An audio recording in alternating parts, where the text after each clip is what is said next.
The Book of Romans series. Get the big picture of what saved by grace means for you, and understand more deeply faith, righteousness, sin, forgiveness, and other Christian cornerstone.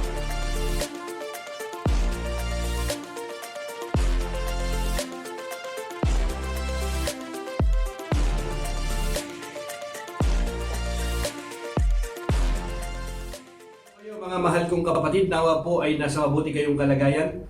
Ganoon din po ang inyong mga mahal sa buhay. Isa pong masayang pagbati at welcome po sa atin pong Bible study sa Jesus ang Daan. At atin pong itutuloy ang atin pong pinag-aaralan in the book of Romans. At ngayon po ay nasa chapter 15 na po tayo ng book of Romans. Chapter 15, we who are strong must be considerate of those who are sensitive about things like this.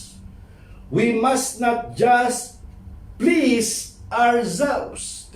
We must not just please ourselves.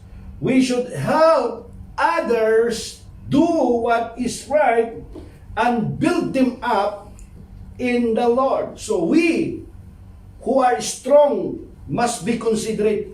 Notice the word considerate, mga kapatid. Na kailangan ito ng isang matured na, matagal na sa pananampalataya, marami nang natutunan, marami nang aral na napag-aralan.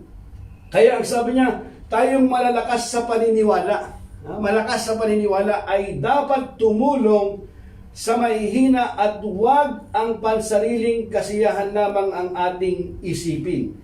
At tumulong sa mahihina. Ibig sabihin nito, mga kapatid, sa English, ang sabi niya, maging considerate ka. Bakit tayo maging considerate? Sapagkat mayroon talagang mga tao na mahihina.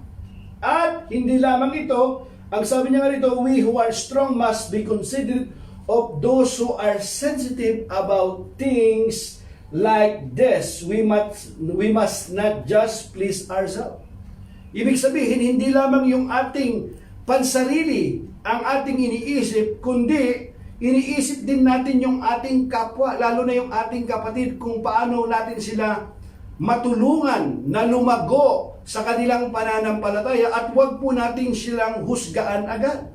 Dahil may mga bagay na yung mga mahihina nga, karugtong yata nitong sa chapter 14, sa verse 1, kung makikita na pinag-aralan, mayroon nga talagang mahihina na hindi pa nila kayang lulukin, kayang tarukin ang mga malalalim na mga pag-aaral patungkol sa bagay-bagay sa kalooban ng Panginoon. May mga bagay na ganoon na tayong mga malalakas, tayong mga lubos na nakakaunawa, kailangan din po tayong maging considerate. Tumulong tayo at huwag ang pansariling kasihan lamang ang ating isipin. Think the word, yung salitang sikapin. Sikapin nating lahat na itaguyod ang kapakanan ng ating kapwa para sa kanyang ikalalakas. Sikapin, ibig sabihin, huwag mong hintayin na lumapit sa iyo, na humingi ng tulong sa iyo. Ikaw yung nagkukusa, na kung mayroong kang nakita na dapat tulungan, mayroong kang nakita na dapat siyang gabayan, tayo po ay nagkukusa. Kasi ito yung kalooban ng Panginoon, ito yung itinuturo ni Apostol Pablo. Sapagkat marami na silang narinig na aral, marami na po silang natutunan. At yung iba, ito yung mga nag-uumpisa pa lamang. At yung mga nag-uumpisa pa lamang, mga kapatid, minsan, ang nangyayari kasi kapag yung mga matatagal na, pag may nag-uumpisa pa lamang, ini-expect nila na maging katulad din sila agad-agad. Hindi po ganon. Mayroon pong proseso yon. Kaya kailangan po natin na maging considerate tayo at sikapin natin na sila ay matulungan, maitaguyod ang kapakanan ng ating kapwa para sa kanyang ikalalakas. Nag-iisip ka. Amen? Kaya ang sabi sa English, di ba? Ang sabi sa English doon, we should help others do what is right. We should help them and also do what is right and build them up in the Lord. Laging in the Lord. We have to point them to Jesus also. We have to build them in the Lord. Mahalaga po ito, mga kapatid. Bakit po mahalaga na dapat natin itong gawin? Sapagkat kung i-please lang po natin kasi yung sarili natin, we must not just please ourselves. Kumbaga, bakit hindi natin i-please yung sarili natin? Sino i-please natin yung gano'n? Of course, ang Panginoon. In the book of Hebrews, sinasabi doon na tayo nga ay nilikha ng Diyos para sa Kanya pong kapurihan. Kaya nga, whatever you do, whether you eat or drink, do it all in the name of the Lord. And we are working for the Lord, not for man. Ibig sabihin, ginagawa mo ito nang may kaluguran, natutuwa ka, na tinutulungan mo ang iyong kapwa, sapagkat parang sa Panginoon mo ito ginagawa. At ito talaga yung kalooban ng Panginoon. Amen? At kapag yun ay ginagawa mo naman sa kapwa mo na may malinis na kalooban, ang Diyos na ating pinaglilingkuran, sinasamba na umibig sa atin, ay malulugod din naman sa atin.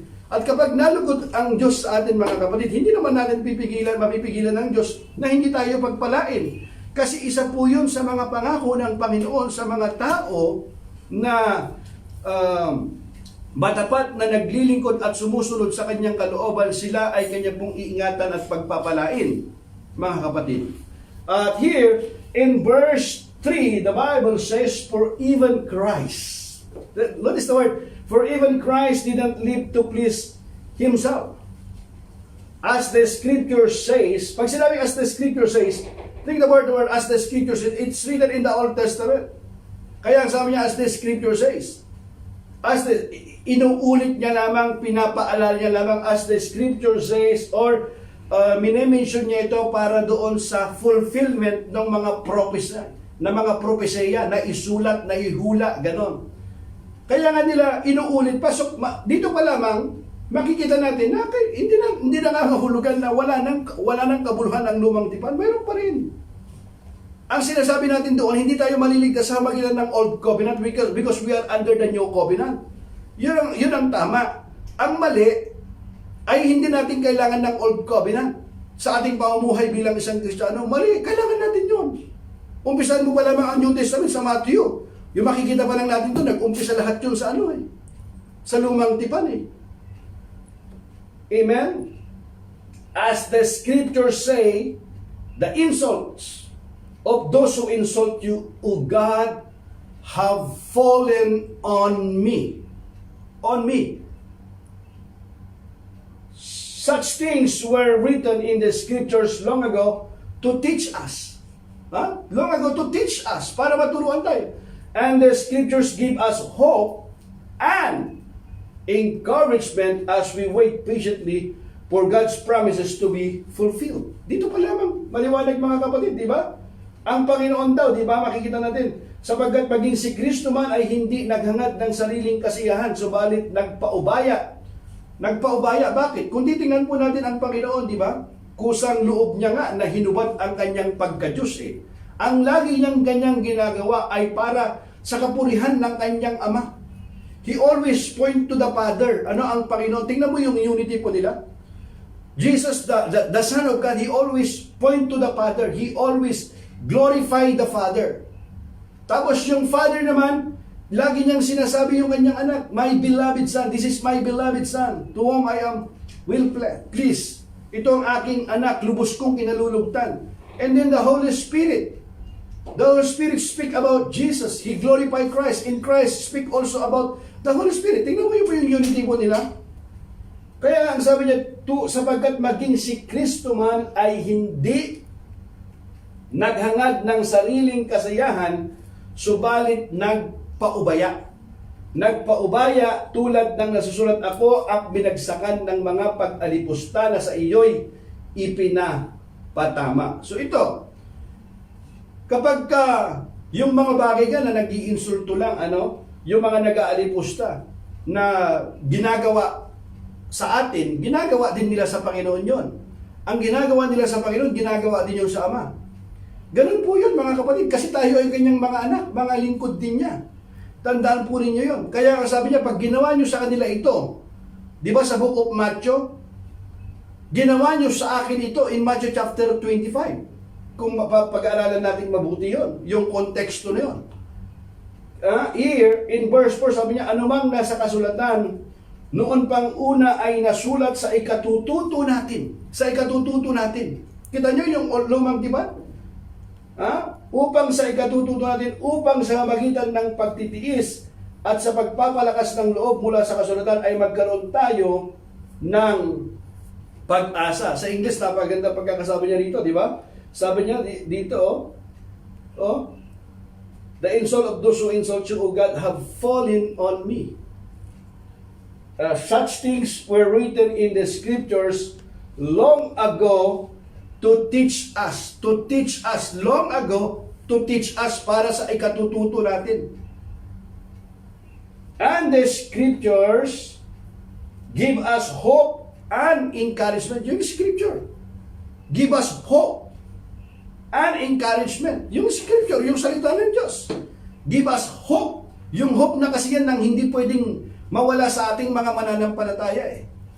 Kasi yung hope natin yan, mga kapatid, nakabase sa kanyang pag-ibig na hindi tayo madidisappoint. Hindi mawawala sa atin yon. At encouragement. Nagbibigay ng encouragement sa atin ito eh. As we wait patiently for God's promises to be fulfilled. At habang tayo naghihintay, hindi naman tayo kumbaga, hindi tayo nawawalan ng pag-asa. Bakit? Alam kasi natin na yung pangako ng Panginoon ay tiyak na kanyang tutuparin. Tutuparin ng Panginoon ang kanyang pangako sapagkat ang Panginoon ay matapat sa kanyang pangako. Tiyak yun. Lahat ng pangako ng Diyos ay tutuparin po niya. Hindi po siya tulad ng tao na puro pangako na hindi naman natutupad. Pero ang Diyos, kapag siya nangako, tiyak na kanya pong tutuparin. Kaya habang tayo naghihintay, mga kapatid, mayroon na tayong pag-asa at mayroon tayong encouragement na natatanggap. Yun pa lamang, mayroon ng reward dun eh. Blessing na yon. Hindi ka pinanghihinaan ng loob na ay wala ng pag-asa, wala tong hindi. Nakakaramdam ka man ng pagkainip, subalit ang iyong nararamdaman na pagkainip ay hindi nangangahulugan na wala ka ng pag-asa. Bakit? Kasi yung pag-asa na ating inaasahan ay nakabase sa kanyang pag-ibig sa atin, na hindi nga tayo bibiguin. At dahil dito yung kanyang mga aral, yung mga salita na ibinigay sa atin ay nagbibigay ng encouragement at ng pag-asa as we wait patiently for God's promises to be fulfilled. Hallelujah. Amen? Now, in verse 5, the Bible says, may God, who gives this patience and encouragement, help you live in complete harmony with each other as is fitting for followers of Christ Jesus. For followers of Christ Jesus, as a follower of Christ Jesus, who gives this patience and encouragement. So pag kailangan po natin ng patience, kanino po tayo pupunta? Sa Panginoon. Sa'yo po yung source po niyan. You cannot give something if you do not have. How can you share patience if you do not experience first patience? In fact, patience is one of the fruit of the Holy Spirit that we must develop. In Galatians chapter 5. Di ba, mga kapatid? Correct? In 5:22 yan. That's in the book of Galatians. Yung love, joy, peace, patience, kindness, goodness, gentleness, faithfulness, and self-control. Yes, that is yung mga bunga ng banal na espiritu yan. Di ba? Kagalakan, kapayapaan, katyagaan, kabaitan, kabutihan, katapatan, kahinahunan, at pagpipigil sa sarili, walang batas laban sa mga ito. So here, mga kapatid, di ba? May God who gives this patience and encouragement. So gusto mong upang ikaw ay maging encourager, makaramdam ka muna, makaranas ka muna ng encouragement sa Panginoon. Kaya mahalaga na sa source tayo lagi lumapit. Asahan natin yung Panginoon. Kasi nga hindi ka pwedeng magbigay nang hindi mo nang wala ka. Maibibigay mo lang kung mayroon ka. Tayo mismo nagkukulang nito kasi hindi tayo lumalapit sa Panginoon. May God who gives this patience and encouragement. Kasi kapag naranasan mo na yon, may ibibigay mo rin naman ito sa iyong kapwa. Amen? May God who gives this patience and encouragement help you live in complete harmony. Mahalaga yung complete harmony, mga kapatid. Magkakaroon tayo nito kapag mayroon tayo nito. Yung patience and encouragement help you live in complete harmony with each other as is fitting for follower of Christ Jesus. As bilang tagasunod ng Panginoon, di ba? Sabi nga sa Tagalog, di ba? Ipagkaloob nawa ng Diyos na siyang nagbibigay sa atin ng katatagan at lakas ng loob na kayo'y mamuhay ng may pagkakaisa ayon kay Kristo Jesus. Maganda kasi ito na bilang mananampalataya, bilang mga magkakapatid, bilang isang pamilya, maganda na nakikita tayo ng pagkakaisa. Namumuhay tayo ng may pagkakaisa, hindi tayo divided, hindi tayo nagkakawatak-watak, kundi nakikita sa atin ito. Kaya nga kailangan po natin yung encouragement, yung patience na ang Diyos ang siyang nagkakaloob nito. Siyang nagbibigay sa atin ng katatagan at lakas ng loob na kayo'y mamuhay ng may pagkakaisa ayon kay Kristo Jesus. Amen? So here, in verse 6 sa English, ang sabi niya rito, here, then all of you can join together with one voice. Notice the word, help you live in complete harmony with each other as is fitting for follower of Christ Jesus. Followers of Christ Jesus. Then all of you can join together with one voice, giving praise and glory to God the Father of our Lord Jesus Christ. Hallelujah. Napakaganda yung mayroon kayong complete harmony, di ba? Sabi ng Psalms, di ba? How when brothers and sisters dwells together in unity, how good and pleasant it is when brothers joins together in unity. Kita mo yung magkakapatid na nagkakaroon sila na mayroon silang pagkakaisa, o complete harmony with one voice. Hallelujah. Giving praise and glory to God the Father of our Lord Jesus Christ. Amen. Nagkakaisa sila kasi mayroon silang one Lord, one baptism, one Savior. Hallelujah. Purihin ang Panginoon. Kaya sabi niya, upang sa gayoy nagkakaisa kayong magpupuri sa Diyos at Ama ng ating Panginoong Hesukristo. Hallelujah. Dito yung nakikita natin yung nagtutulungan. Sa verse 1 pa lang hanggang dito sa verse 6, nakikita natin dito yung kahalagahan ng pag-uunawaan sa isa't isa. Unawaan sa isa't isa, pagkakaisa, nagtutulungan sa isa't isa. Hindi kayo nagkakawatak-watak. Kapag yung isa nanghihina, tinutulungan mo, ini-encourage mo. Bakit? Maibibigay natin yun. Kasi unang-una naranasan natin muna ito sa ating Amang nasa langit. Siya yung nagbibigay sa atin na ito eh. Bakit niya tayo binibigay sa atin ito? To feel us good only? No. Para maging daluyan din tayo ng pagpapala. Ipinaranas sa atin ito ng Panginoon upang yung mga bagay na naranasan nating mga mabubuti na galing sa ating Diyos na pinaglilingkuran, ay ganun din ang ating gawin sa ating kapwa, lalong-lalo na sa ating mga kapatid. Ito kasi yung inaasahan ng Diyos sa atin. Ito yung sinasabi po ni Apostol Pablo. Amen? Na take the word yung upang sa gayoy nagkakaisa kayong magpupuri sa Diyos at Ama ng ating Panginoong Hesukristo.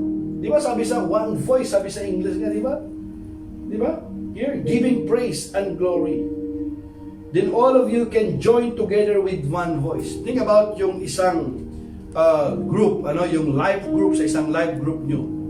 Meron kayong one voice, one accord, one heart, one spirit.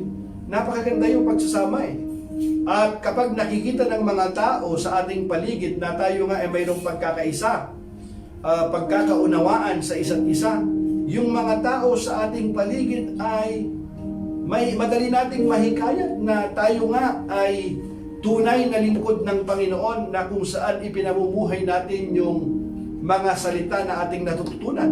Hindi tayo nagiging katitisuran doon sa napag-aralan nating nakaraan, na kundi iniisip din natin yung ating kapwa kung yung mga bagay na sinasabi natin, ginagawa natin ay nagbibigay ba ng kaluguran ito sa Diyos at napapupurihan ba ang Diyos sa ating buhay? Hindi tayo nagiging sanhi ng katitusuran ng ating kapwa. Nakikitaan tayo ng mga mabubuting mga bagay. Kasi nga, actually tayo yung walking Bible eh. They watch our lives. Pinapanood nila ang ating buhay kapag alam nila na tayo nga ay isang mananampalataya, born again, isang kang Christian believer. Ina-expect ng tao sa iyo yan eh. Na ikaw nga ay mayroong kapitagan ang iyong pamumuhay. Amen? Lalong-lalo na sa mga magkakapatid. Kaya po mga kapatid, tinuturo ito ni Apostol Pablo kung ano yung dapat na maging buhay natin, kung paano tayo makitungo sa ating kapwa, lalong-lalo na sa mga kapatid natin sa pananampalataya. Amen? Now here in next verse, in verse 7, the Bible says, therefore, see the word therefore? Accept each other just as Christ has accepted you, so that God will be given glory. Take the word accept. Each other just as Christ accepted you, so that God will be given you glory. Hindi pwede hindi ka pwedeng maging racist ka o kaya yung nagdi-discriminate ka. No. Hindi dahil mataas ang pinag-aralan mo, yung kapwa mo, no. Kung paano ba tayo tinatanggap ng Panginoon, kung paano tayo inuunawa ng Panginoon, ganon din natin tanggapin yung ating kapwa at unawain. Alam mo, para madali natin maunawaan yung ating kapwa, paano ka ba tinitingnan ng Diyos? Paano ka pinapatawad ng Diyos?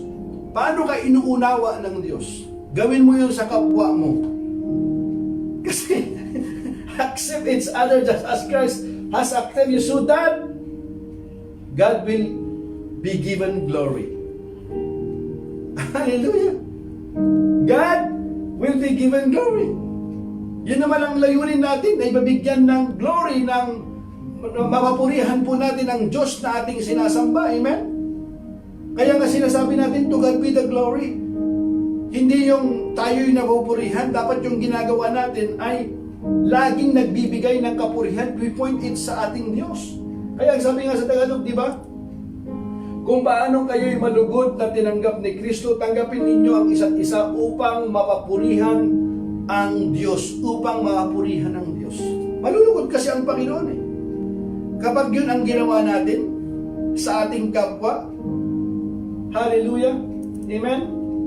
Now, in English, verse 7, di ba? Remember, di ba? Therefore, accept each other just as Christ has accepted you, so that God will be given glory. Remember that Christ came as a servant to Jews to show that God is true to the promises He made to their ancestor. Gusto ko pansinin nyo itong salitang ito, ano? Pag-aralan natin mabuti ito. Remember that Christ came as a servant to the Jews. Bakit? Nung pumunta kasi rito ang Panginoon para ma-fulfill yung sinasabi ng kautusan, pumunta siya bilang kanyang Mesiya eh.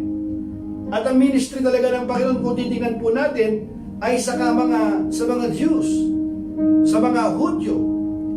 Ito yung kanyang naging focus ng kanyang ministry ng Panginoon. Ito yung kanyang para magkaroon ng fulfillment. Nangangahulugan ba ito na wala na siyang concern, pagmamahal sa mga hintil? Of course hindi. Yung kanyang kamatayan ay para sa lahat ng tao, para sa ikaliligtas ng lahat ng tao. Pero ang tinutukoy dito mga kapatid, ay para magkaroon ng fulfillment yung mga propesya. Ano bang ginawa ng Panginoon? Lahat ng mga nasusulat sa kautusan, pinulfill ng Panginoon yun eh. Ginawa niya eh. Napunta ang Panginoon with sign, wonders, and miracles.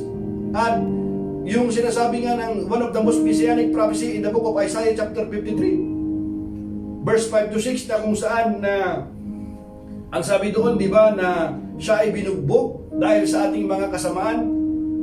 Tayo'y nangagsigaling dahil sa kanyang mga latay na kanyang tinanggap. Sinabi rin uli yan ni Pedro sa 1 Peter chapter 2 verse 24. Kung titingnan po natin mga kapatid, di ba? Remember that Christ came as a servant to the Jews to show that God is true to the promises He made to their ancestor. Ganun kasi ang Panginoon, kapatid eh. Di ba? Sinasabi ko sa inyo, si Kristo ay naglingkod sa mga Hudyo upang patunayan ang Diyos ay tapat at tumutupad sa mga pangako niya sa kanilang mga ninuno. Tumutupad siya. Pinakita, ginawa naman ng Panginoon to. Amen? Kaya dito in verse 9, He also came so that the Gentiles, ayan, ang sinasabi, hindi naman niya pinabayaan talaga eh. I'm talking about yung kanyang ministry. Ha? He also came so that the Gentiles might give glory to God for His mercies to them. That is what the psalmist meant when he wrote. Kita nyo na? Psalmist, for this I will praise you among the Gentiles. I will sing praises to your name. And in another place it is written, rejoice with His people, you Gentiles. So doon pa lang mga kapatid, makikita na natin na naisulat na, naipropesaya na.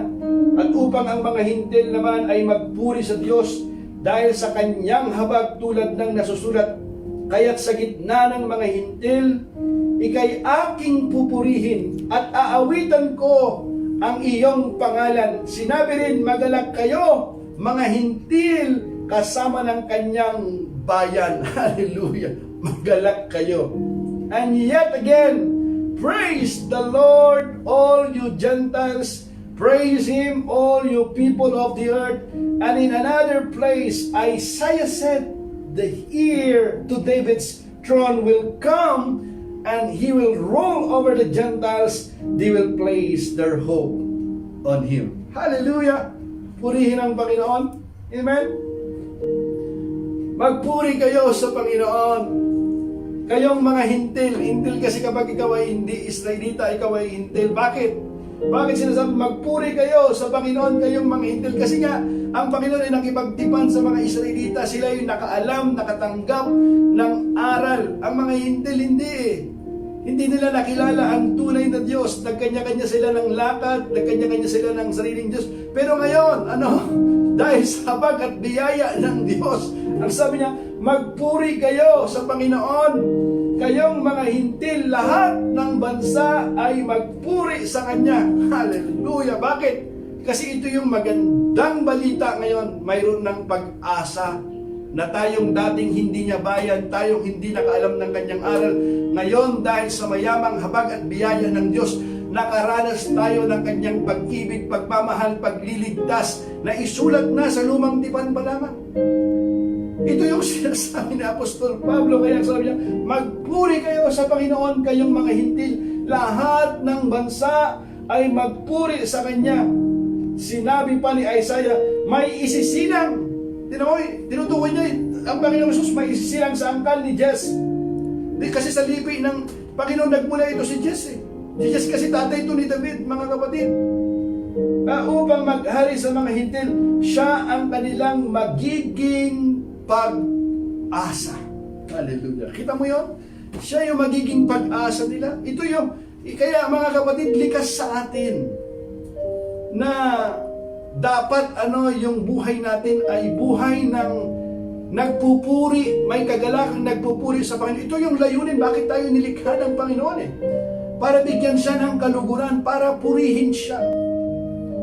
Lalong-lalo na ngayon na tayong mga nakaranas ng kanyang pong pag-ibig, ng kanyang pagpapatawad, nakaranas ng kanyang habag at biyaya. Kaya ang sabi niya, siya ang kanilang magiging pag-asa. Hallelujah.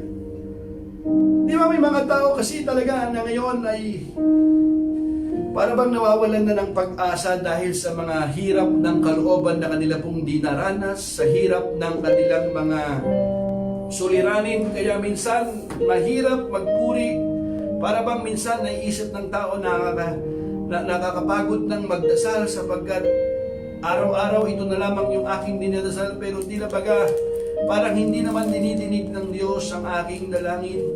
Kapatid, wag po kayong mawalan ng pag-asa sapagkat ginawa na po ng lahat ng Panginoon sa atin.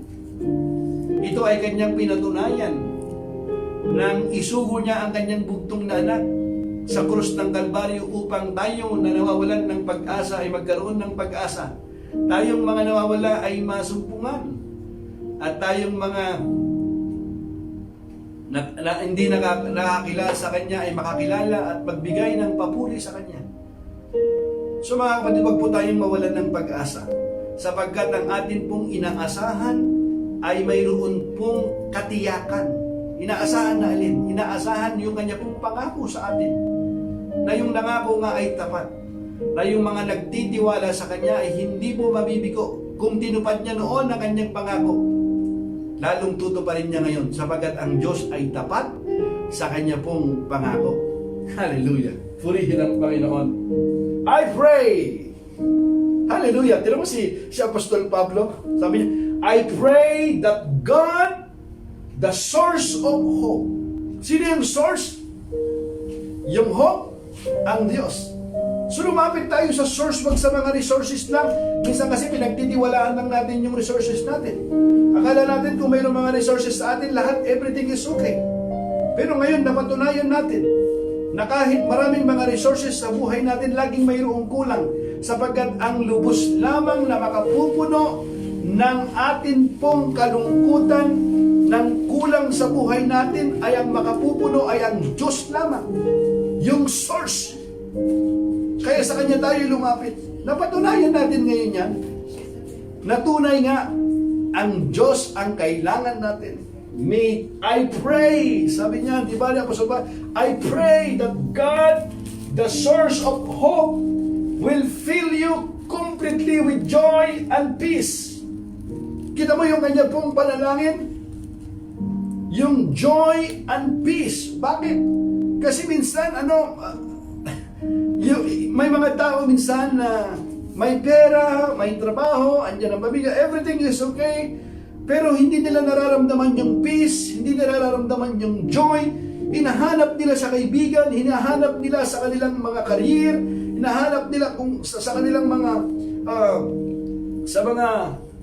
salapi, hinahanap nila rito eh. Pero hindi natin masusumbungan doon, kapatid. Kaya nga yung dalangin ni Apostol Pablo, na I pray that God, the source of hope, yung source of hope, will fill you completely with joy and peace because you trust in Him. Because you trust in Him. If you trust Jesus, you will experience yung joy at yung peace. Kaya sabi niya, di ba, trust in the Lord with all your heart and let out with your own understanding. In all your ways, acknowledge Him, and He will direct your paths. Hallelujah. Amen. Napakaganda, oh. Then you will overflow with confident hope through the power of the Holy Spirit. Hallelujah. Kompleto to eh. Through the power of the Holy Spirit. Overflow with confident hope. Nag-overflow na. Kasi kapag ikaw ay nagtitiwala ka sa Panginoon sa kabila ng mga suliranin, mga pagsubok, problema na dumarating sa iyo, andun pa rin yung kagalakan, kapayapaan na nararanasan mo na hindi kayang ipaliwanag, na hindi kayang ipagkaloob ng sanlibutan ito, sapagkat ang may pagkakaloob ng sanlibutan ito ay pansamantala lamang. Pero yung kapayapaan, kagalakan na ibinibigay ng Diyos sa atin ay nag-overflow na hindi kayang ibigay ng sanlibutan ito. Hallelujah!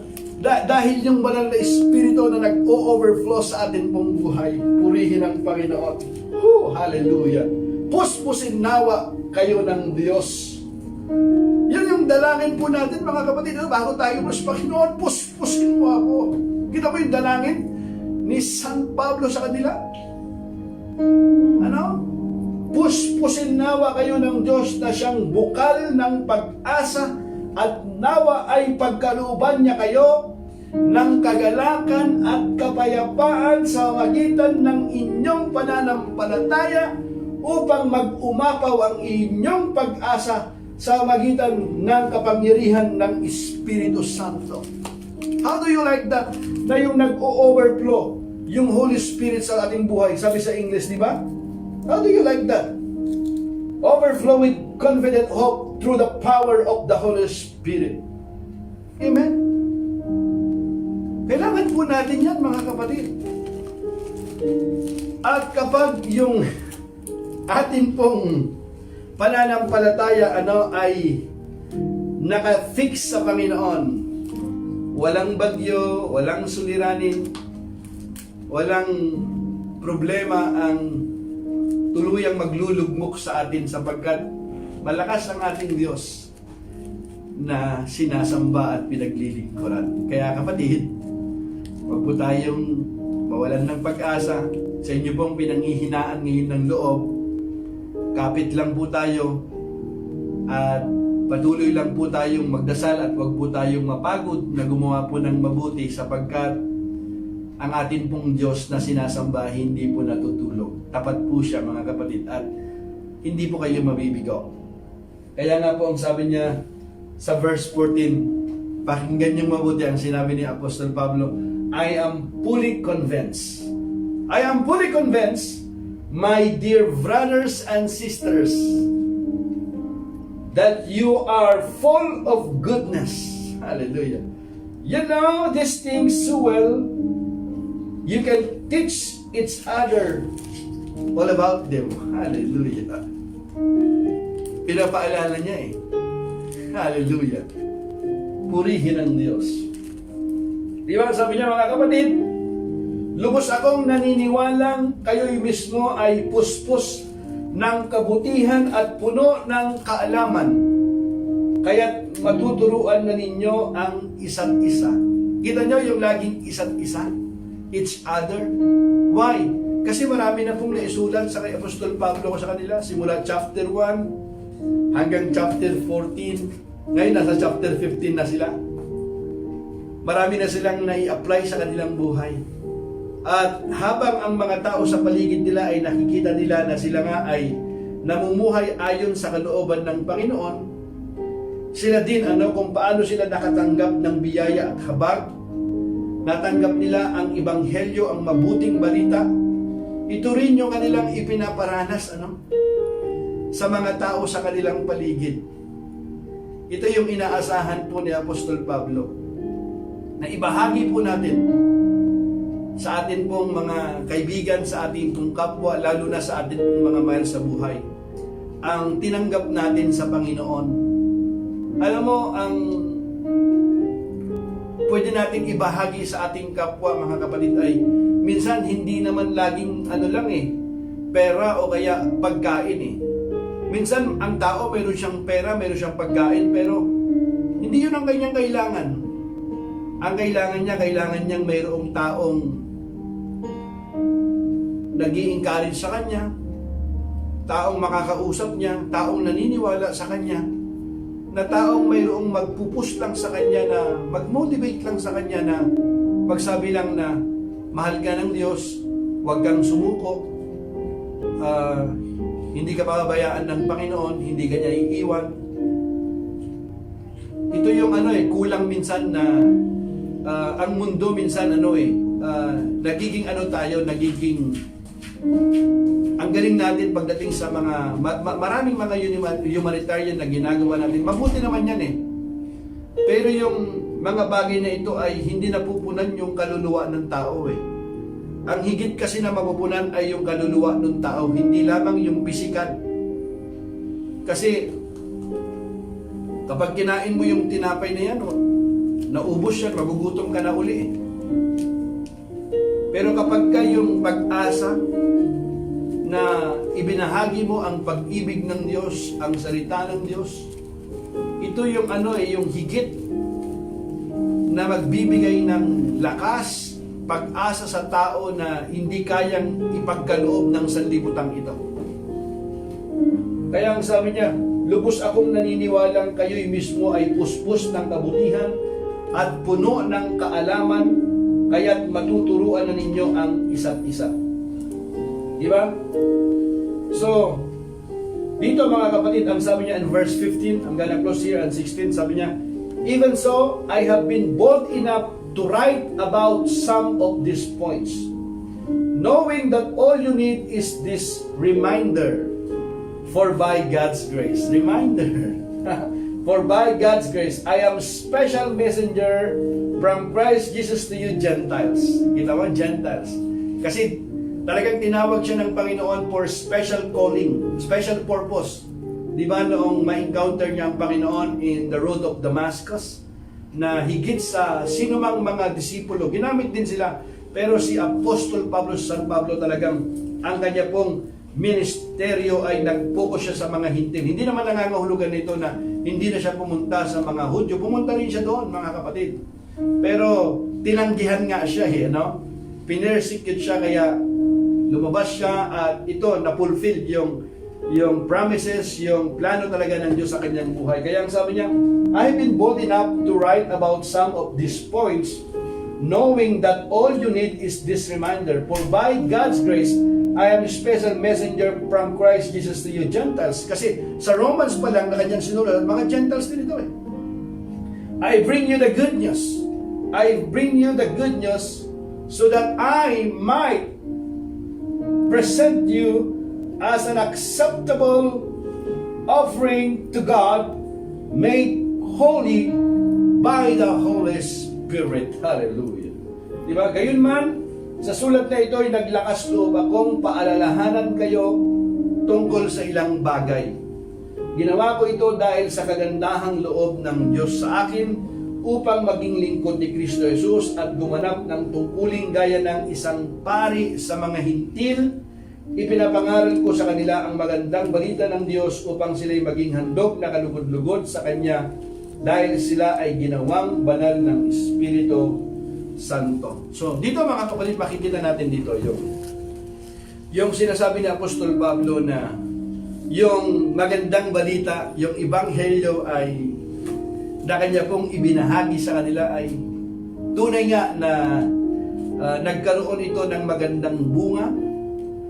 At dito natin makikita si Apostol Pablo yung kanya pong sulat sa kanila na sabi nga niya sa English, di ba, na sabi niya, for by God's grace, I am special messenger from Christ Jesus.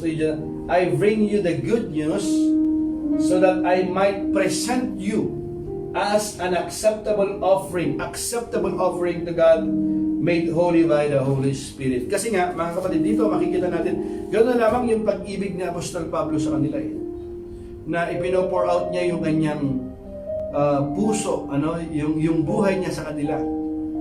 Dito natin makikita na hindi nalilimutan ni Apostol Pablo na ipanalangin sila at hindi lamang yun, ipaalala sa kanila yung mga bagay na kanila pong natutunan na kung saan ay ibahagi din nila ito sa kanilang kapwa, yung magandang balita patungkol sa Panginoong Hesus, yung pagliligtas ng Panginoong Hesus sa atin, na ang tao na nawawalan ng pag-asa ay magkakaroon ng pag-asa. Yung tao na nahiwalay sa Diyos ay sa magitan ng Ebanghelyo ay mapapalapit sa Panginoon. At ngayon, mga kapatid, hanggang ngayon, ang Ebanghelyo, ang magandang balita na itinuro ni Apostol Pablo ay mabisa pa rin, makapangyarihan pa rin, patuloy na nagbabago ng buhay ng tao noon hanggang ngayon. Muli po mga kapatid, si Pastor Steve po ito ng True Gospel Church at ako po ay nagpapasalamat sa inyo pong pagsama. Lord willing, we'll see you tomorrow at atin pong itutuloy yung atin pong part 2. We love you and God bless.